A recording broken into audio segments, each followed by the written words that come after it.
Your top stories this evening, sponsored by Courts, bringing value home. Opposition leaders, highway robbery claim refuted. Water Street double killing. Salesman charged with manslaughter granted $1.5 million bail.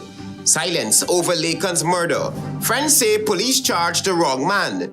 And Ms. AMSTEL pageant delegates honor DELLON GRANDISON amid MV BARIMA tragedy. Pageant set for September 9. HGP Nightly News begins now.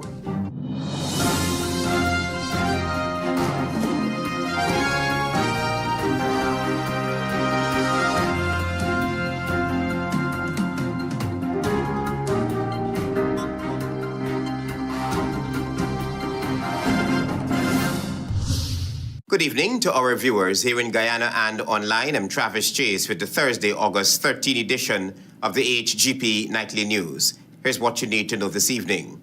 The Ministry of Housing has fired back at the opposition leader's claim amid allegations leveled by the leader of the opposition that the Versailles to Perica 4-lane road project is overpriced and categorized it as highway robbery. Marvin Cato opens our broadcast with this story.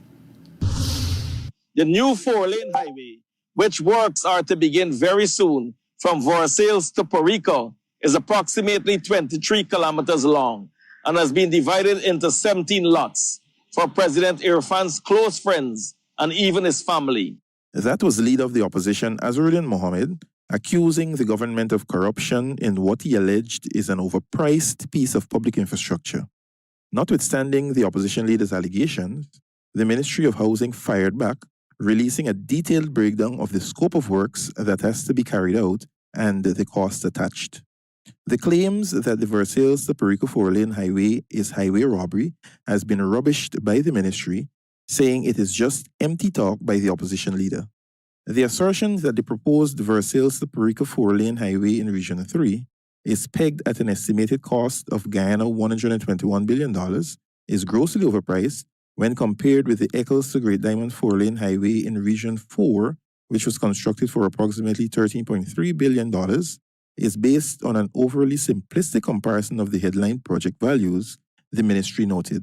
The figures being compared do not represent equivalent stages of the projects, since Guyana $13.3 billion represents the contract value of the completed Region 4 highway, whereas the figure being cited for the Region 3 highway is an estimate, as the project has not yet been awarded.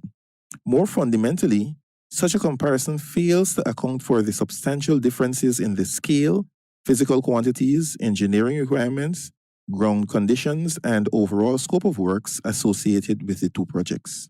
A particularly significant distinction is the preparation base width of the highway corridor, representing the area requiring preparation and the sand filling prior to construction of the pavement structure.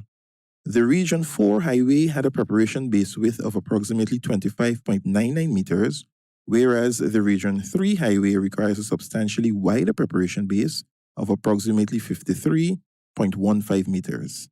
Moreover, the Region 3 project extends well beyond construction of the main carriageway and includes a significantly larger program of ancillary and supporting infrastructure, the ministry cited. The Region 3 works comprise more than 31,100 kilometers of PVD installation, extending to depths ranging from approximately 10 meters to 18 meters, demonstrating the considerable scale and depth of the ground treatment program. What the ministry did not address, though, was the opposition leader accusing them of the stockpiling of materials by some companies at the proposed road site, even as awards of the contracted lots has not been made. The contractors started stockpiling sand and crusher run before the contracts were awarded. Marvin Cato reporting for HGP Nightly News. Structural failure compounded by negligence at the Good Fortune Coker has highlighted the severe consequences of inadequate maintenance on critical infrastructure. This failure has caused significant flooding in several nearby communities, disrupting lives and property. Here is more from Antonio Day. The Good Fortune Coker, a drainage canal designed to manage water flow and prevent flooding, recently broke away due to poor upkeep, as was highlighted by leader of the opposition, Azruddin Mohammed, who visited the location on Wednesday. It was noted that neglecting regular inspections weakened the coker, allowing unnoticed cracks to worsen. Heavy rains then caused it to collapse, flooding nearby homes and farmland. I still got water in my kitchen for great daily.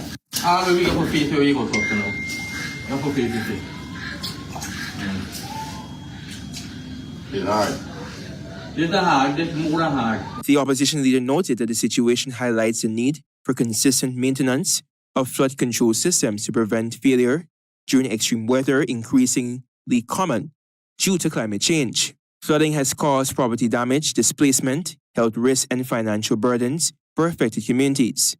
Minister of Agriculture Zulfikar Mustafa and Chairman of the National Drainage and Irrigation Authority, NDIA, Lionel Wordsworth, were on site at Schoonard assessing the situation following the displacement of a cocoa door after a fishing boat reportedly came loose and pressed against the structure. Nightly News understands that the NDIA took immediate steps to secure the cocoa, with stop logs being installed as part of the intervention to stabilize the structure and safeguard drainage operations in the area. Antonio Day reporting for HGP Nightly News. In the courts, a 29-year-old salesman accused of fatally stabbing two men during a confrontation in Water Street, Georgetown, has been charged with 2 counts of manslaughter and released on $1.5 million bail. More details in this report. 29-year-old salesman Angelo Aswick appeared before Magistrate Leron Daly at the Georgetown Magistrates Court, where he was charged with 2 counts of manslaughter over the deaths of 23-year-old Wensford Trim and 36-year-old Tyrone Captain. The 2 men were fatally stabbed during an altercation on Water Street, Georgetown last Friday morning. Answick was represented by attorney at law Kiswana Jefford, who argued in her application for bail that her client had been attacked by the 2 men and was defending himself when the fatal confrontation occurred. Significantly, the court heard that CCTV footage reportedly captured events leading up to the deadly encounter. A police officer confirmed that the footage showed the 2 men trailing Answick to the location where the confrontation occurred and that one of them allegedly struck Answick with a bottle before the altercation. The court was also told that a 3rd man was allegedly involved in the confrontation but fled the scene. Following submissions by the defense, Magistrate Daly granted Answick bail in the sum of $750,000 on each manslaughter charge, a total of $1.5 million. But information previously obtained by HGP Nightly News suggests the deadly confrontation may have developed against the backdrop of an ongoing relationship dispute. Investigators had established that Captain was the former partner and father of a child of the woman now in a relationship with Answick. During a caution interview, Answick reportedly told investigators that he began the relationship with the woman in October of 2025 and claimed Captain was unhappy about it. He further alleged that Captain had threatened to shoot him several weeks before the fatal encounter, although that alleged threat was never reported to the police. Answick's accounts to investigators was that Captain and Trim approached him from behind near Bounty Supermarket and began punching and kicking him. He alleged that Captain had a knife and that during the struggle, he managed to take possession of the weapon before stabbing both men. Police previously confirmed that Answick sustained cuts to 2 fingers, while a blood-stained knife was recovered and secured for forensic examination. Investigators also obtained CCTV footage from the command center and nearby buildings showing the confrontation. Travis Chase, HGP Nightly News. Stay with us. You're watching the HGP Nightly News.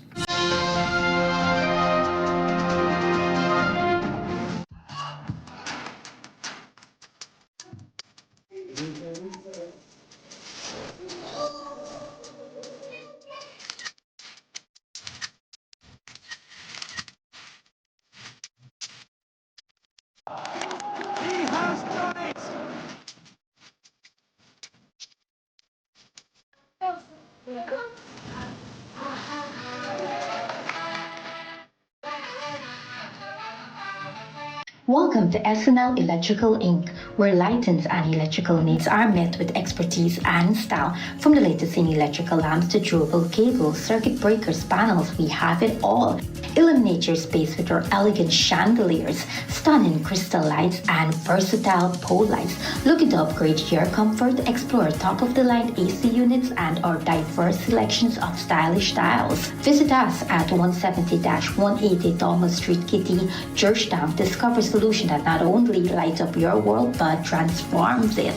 Call us on telephone number 226-3018 or 223-1634. SNL Electrical Inc. powering your life with elegance, quality, and care. Thanks for staying tuned here to the HGP Nightly News. On the police blotter, weeks after Sean Lacon was allegedly kidnapped and brutally beaten in Queenstown before later dying in hospital, the Guyana police force has still not publicly explained the circumstances surrounding his killing. Several men have reportedly been arrested and charged, yet there has been no comprehensive police account of the murder. Tonight, friends of murder-accused German Castello are breaking their silence, claiming investigators have put an innocent man behind bars and they're threatening protest action to demand his release. Here's more. It has been weeks since Sean Lacon was allegedly kidnapped and beaten between June 30 and July 31, 2026 at Forshaw Street, Queenstown. Lacon was reportedly dropped off at the Georgetown Public Hospital Corporation, where he subsequently died while receiving medical treatment. But despite the seriousness of the allegations surrounding his death, the Guyana police force has provided little information about exactly what happened to Lacon, the circumstances under which he was allegedly abducted and beaten, or the evidence that has led investigators to pursue several suspects. Wanted bulletins were issued for a number of men.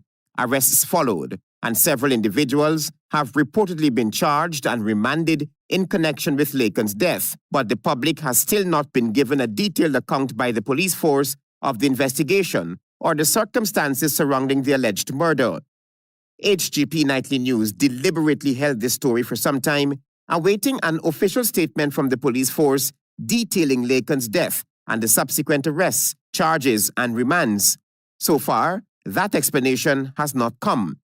The continued silence comes amid growing concerns about the flow of information from the Guyana police force on serious crimes and whether critical crime information and statistics are being adequately disclosed to journalists and the wider public. Now, friends of one of the accused men, German Castello, are speaking out, and they are making serious allegations against the police investigation. Castello was previously the subject of a police wanted bulletin. He subsequently surrendered to authorities, was arrested, charged with murder, and remanded to prison. But his friends insist police have the wrong man. Cash is innocent because on the day of this incident, that they say this incident occurred, Cash was watching football up here with several people. They maintain that they are persons who can account for Castello's whereabouts and are accusing investigators of victimizing him, despite what they say is evidence supporting his alibi. Because since Cash observed the wanted bulletin, right away, he made himself available and went into the police. Do nothing, fear nothing.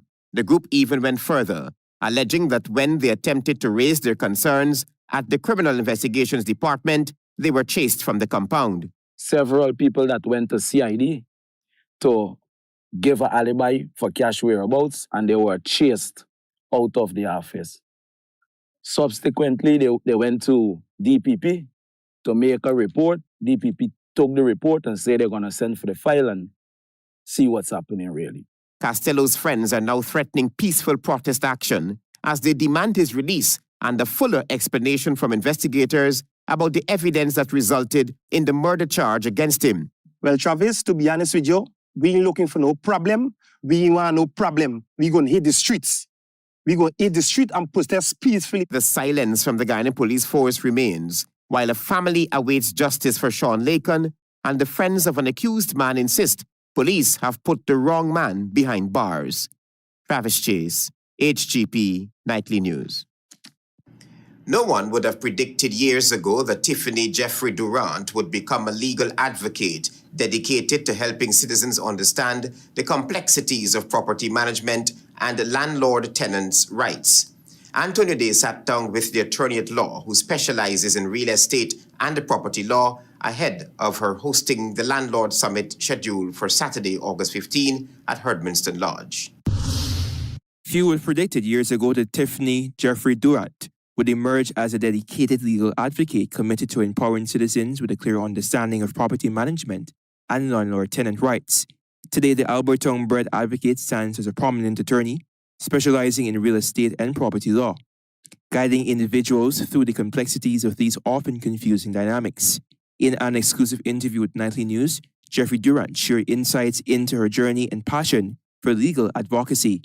My journey into law, I guess, started from Bishop Sixth Form, and then UG 3 years, and then Trinidad 2 years, and now 2026 will make it 10 years that I am an attorney at law in Guyana.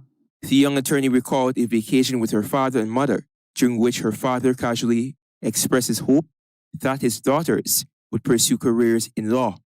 Upon hearing that the former Bishop's High School student said there and then, she decided her fate. And my father, looking out to the water, said something to the effect of, I wish one of my children would become a lawyer. It was only me and my sister standing there, so one of us had to do it. Apparently that person was me. And so from there, it kind of stuck in my subconscious and all the steps that I took in school moving forward. The wife and mother shares that she initially handled criminal cases until the COVID-19 pandemic prompted her to change direction and focus on real estate and property management. And a lot of criminal matters, a lot of family matters, a little bit of civil. But it was 2020 that I pivoted into real estate, and that forced me to continue into the sector. I had clients who would come in who were looking for spaces to rent and looking for contracts to be done and that sort of thing. Her expertise not only help resolve disputes, but also fosters better relationships and transparency in property management. On Saturday, August 15, she will host the inaugural Landlord Summit at the Herdmanston Lodge, an event designed to bring together landlords, tenants, legal professionals, and property managers. We wanted to bring something that provided frameworks, provided structure to the business of landlording. The summit will educate attendees on the latest legal developments, practical strategies for effective property management, and ways to protect their interests while maintaining fair and lawful practices. Tickets for the conference cost $35,000. Antonio Day reporting for the HGP Nightly News. The Miss Den AMSTEL Emancipation pageant has been postponed from August 9 to September 19 after Good Superintendent DELLON Grandison, a member of the pageant's organizing committee, who now faces 72 counts of murder following the capsizing of the MV BARIMA. Nightly News caught up with several of the delegates who offered their support for Grandison. Antonio Day has the story. The Miss Den AMSTEL Emancipation pageant, originally scheduled for August 9, 2026, will now be hosted on September 19 in the wake of the devastating MV BARIMA tragedy. The maritime disaster claimed over 70 lives, deeply affecting the community and overshadowing celebrations. Good Superintendent DELLON Grandison, one of the 3 men charged with 72 counts of murder, has been a central figure in the pageant, and his community and several pageant delegates have publicly expressed support, voicing their belief in his innocence. DELLON was more than just a member of the Emancipation Committee. He is a motivator, a supporter, and an inspiration to all the delegates. He constantly encouraged us to believe in ourselves and reminded us to give our best. We stand with DELLON and hope this situation gets resolved in his favor. He's a very selfless person, very much considerate. He's quiet. He wants every part of life. So this is the end of what I have to say, but we stand by you, DELLON. My heart goes out to the families who have lost loved ones in this terrible tragedy, and I pray that they find the strength and comfort that they need in the days ahead. DELLON is someone I know to be responsible, hardworking, and deeply committed to his community. He has been a community leader, someone willing to step forward, help others, and take responsibility when it matters. I stand with you, DELLON. DELLON is truly a person of character. He carries himself with elegance kindness, and humility. He's determined, hardworking, and always willing to lend a helping hand. His good heart and the way he treats others makes him someone who's truly special. DELLON, we stand with you. The Miss Den AMSTEL Emancipation Pageant will showcase the beauty and achievements of the village's youth in education, business, public service, sports, and leadership. Delegate number 1, Crystal James, will champion education as a vital legacy. Delegate number 2, Cassia Griffith, will focus on maternal mental health. Delegate number 3, Giovanna Peters, will address colorism and promote healing. Delegate number 5, Ashiana Clark, will advocate for education as liberation. And delegate number 6, Kayla Lanferman, will explore African heritage in the digital age. Our ancestors fought for that freedom, and it's important because it's a part of our freedom and identity of today. Would visit schools, support African culture, and educate young people about the sacrifices that our ancestors made for us. Message would you share with young girls about embracing their identity, culture, and confidence? Just embrace yourself, be confident. As Marcus Garvey said, a people who have no knowledge of their history, culture, is like a tree without roots. Knowing our history helps us to appreciate our freedom, value our identity. And what message would you share with young girls about embracing their identity, culture, and confidence? Love yourself, embrace your beauty, and remember that your confidence is what makes you shine.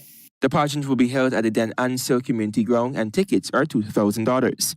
Antonio De reporting for HGP Nightly News. Thank you, Antonio, for your reporting. Stay with us. There is more news ahead. Planning a cleanup? We can help.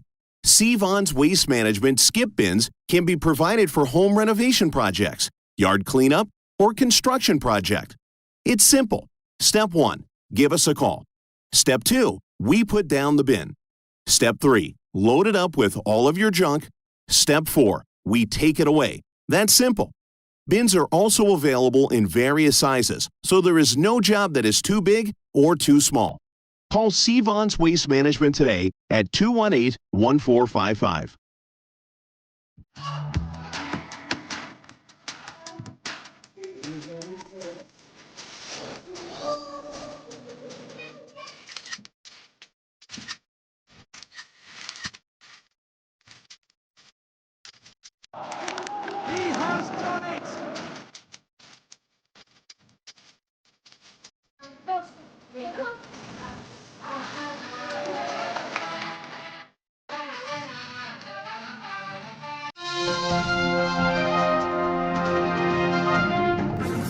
Welcome back to the HGP Nightly News. We tell you now that the Tourism and Hospitality Association of Guyana, through a collaboration with the Guyana Tourism Authority, successfully hosted a student work and interim for tourism program SWIFT on Thursday at Scotty's Smokehouse and Grill.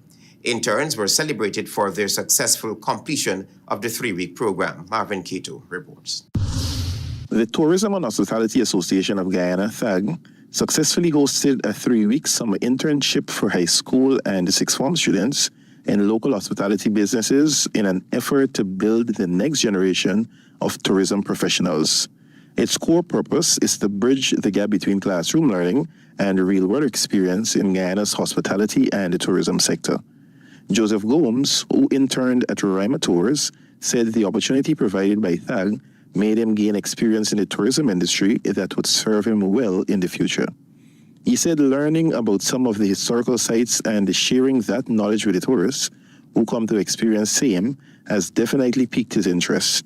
I also gained some experience, hands-on experience with the tour and how they usually operate. The program, which features hands-on roles like housekeeping, kitchen assistance, and front of the house service, involves prominent local entities and hotels where staff provide an overview of the agency's functions and shared insights. SWIFT continues to expose more young people to career opportunities in the country's rapidly growing tourism and hospitality sector, while helping them better understand the role tourism plays in Guyana's development. THAG President Mitra Rajkumar said the expansion of SWIFT is intended to help bridge the gap between education and industry. During the period that the interns would have worked, they would have been able to see how the industry operates. Rajkumar said that the expansion is also a response to the growing need for a workforce that is informed, passionate, and ready to contribute to Guyana's evolving tourism landscape. He said that the initiative is expected to help create a well-prepared and passionate workforce capable of supporting the sector's continued growth.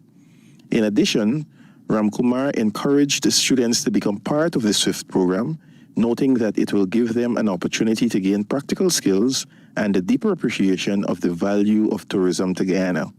He stressed that the interns experienced the industry from both sides of the coin, one in which they saw firsthand what the guests experienced and what goes on behind the scenes in the offices in a managerial, supervisory, and ancillary staff capacity. According to him, the experience gained is invaluable, understanding the industry, understanding customer service, and putting it into effect. Marvin Cato reporting for HGP Nightly News. Stay tuned for regional news.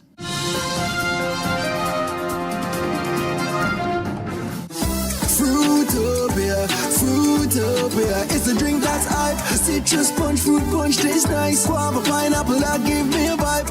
We no want nothing less compared to the rest. Fruitopia the best. Quench any thirst when it comes to the test. Perfect thing for my lunch. Flavors like a punch. Fruitopia, it's a drink that's hype. Citrus punch, fruit punch tastes nice. Fruitopia, the drink that rocks your lunchtime. Interested in honoring or paying tribute to a loved one, or just making a loved one feel special? HGP TV offers you all that and more. Air your birthday greetings, death announcements, and wedding anniversaries on HGP TV today. HGP TV offers affordable prices, convenience, and great services. Call us on 220-3660 or email us at sales@hgptv.com.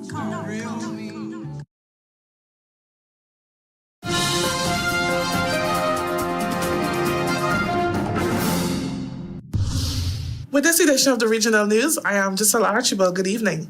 Prime Minister Gaston Brown has responded sharply to Antigua and Barbuda's Bar Association after the organization condemned his threat to deport a sitting High Court judge.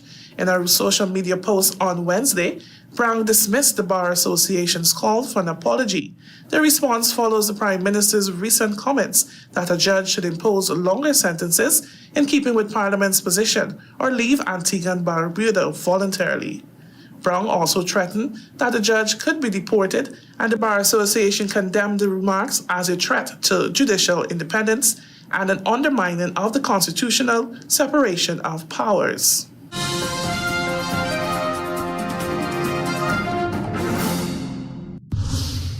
CARICOM Secretary General Dr. Carla Burnett has called for greater inclusion of young people across the Caribbean in decision-making process, as she emphasized that the region's development is largely dependent on youth participation. In a message marking International Youth Day on Wednesday, Dr. Barnett said young people across the Caribbean may come from different countries and cultures and communities, but share many of the same aspirations. Dr. Barnett also acknowledged that across generations, young people have helped shape local economies, culture, sport, public institutions, and social movements. CARICOM, however, says it remains committed to working with those shaping the future.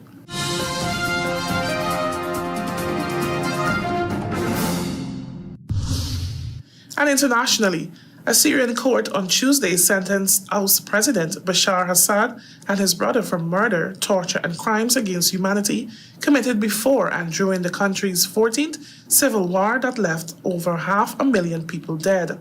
The verdicts are the first against Assad and any members of his inner circle since his family's 5 decades in power came to an end 20 months ago. Assad and his brother Mahid had fled to Russia, where they received asylum after the Syrian government sudden collapse in December 2024. 6 other former officials were also sentenced to death. The only former official sentenced to death and in custody is Assad's maternal cousin, who oversaw a crackdown on dissent that led to an uprising that sparked the civil war. And that's the news to the moment. Thank you for joining us.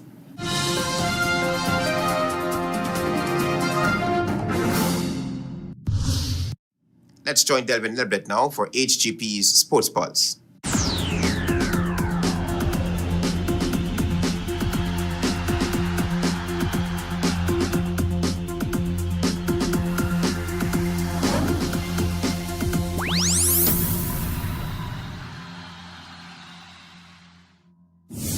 Good evening, Guyana. I'm Delwin Neblik with your HGP TV Sports Pulse for today, Thursday, August 13, 2026. We begin tonight with badminton. Guyana's 7-member junior badminton team will travel to Kingston, Jamaica to compete in the 2026 Caribaco Junior Individual Championships from August 14 to 18. Team Guyana features Anjanessa Godet, Joel Ramberich, Ruel Ramberich, Nicholas Pollard, Christopher Jordan, Percival Chester, and Chioki Nurse, with Priyana Ramdani as coach and Sonia Bashir as team manager. The competition will give Guyana's young players valuable international experience against top Caribbean talent.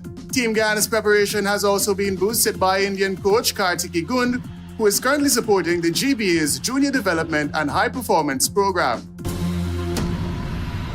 Into swimming, Team Guyana's contingent of 32 athletes, 8 coaches, along with team manager and chaperones, departed earlier today to compete in the 2026 Goodwill International Swimming Championships in the Twin Island Republic of Trinidad and Tobago. The prestigious event, which commences on August 14th and concludes on August 16th, will be held at the National Aquatic Center in Cuba.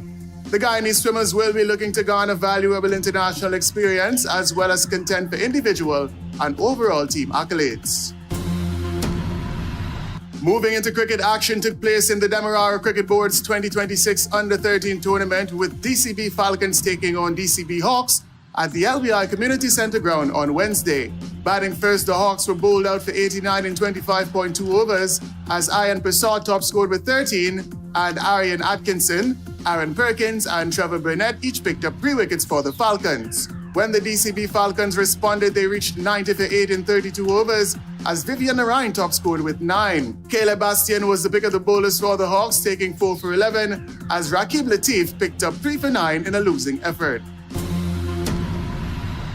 More in cricket action took place in CWI's 2026 Rising Stars Women's Under-19 tournament, with Guyana Under-19 taking on the Windward Islands at the Coolidge Cricket Ground in Antigua and Barbuda on Wednesday. Winning the toss and batting first, the Windward Islands reached 94 for 3 of their allotment of 20 overs as Kiela George top scored with 21 and Kayana Leach, Sowana Booker and Denelli Mans each picked up 1 wicket for Guyana. When Guyana responded, they were limited to 78 for 8 of their allotment of 20 overs as Sarah Baer top scored with 24 and both Giada Small and Amy Antoine picked up 3 wickets for the Windwards in the 16-run victory.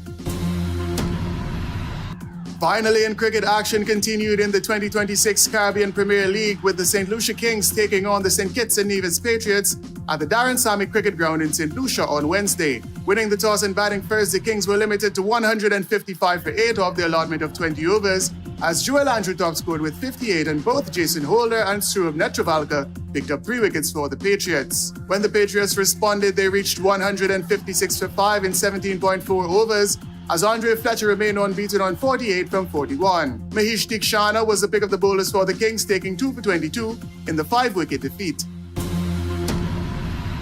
That's it for this edition of the HGP TV Sports Pulse. I am Delwin Neblik, reminding you to stay in the game.